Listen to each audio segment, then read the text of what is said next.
Halo, perkenalkan nama saya Putri Olivia Nisha Legrand dengan NIM 202203105408 dari kelas B. Di sini saya akan membahas materi hukum internasional yaitu Association of Southeast Asian Nations atau yang biasa disebut dengan ASEAN. Dalam slide ini saya akan menjelaskan apa itu ASEAN. ASEAN singkatan dari Association of Southeast Asian Nations atau Asosiasi Negara-Negara Asia Tenggara. Ini merupakan sebuah organisasi regional yang terdiri dari 10 negara anggotanya. Sejarah ASEAN. Pada tahun 1967, ASEAN ini didirikan oleh 5 negara yaitu Indonesia, Filipina, Malaysia, Singapura, dan Thailand. Dalam beberapa tahun berikutnya, Brunei, Vietnam, Laos, Myanmar, dan Kamboja juga menjadi anggota ASEAN.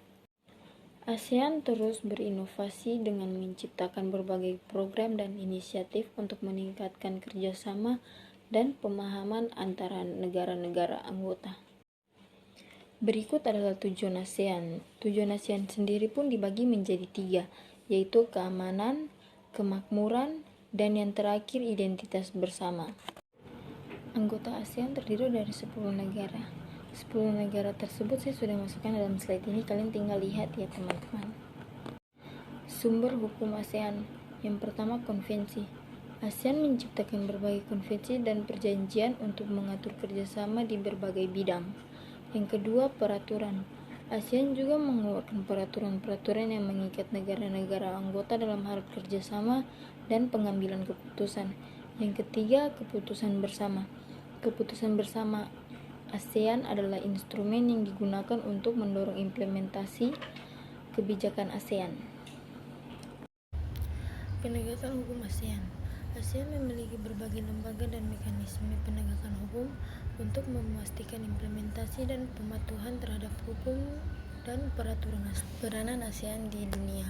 Kerjasama regional.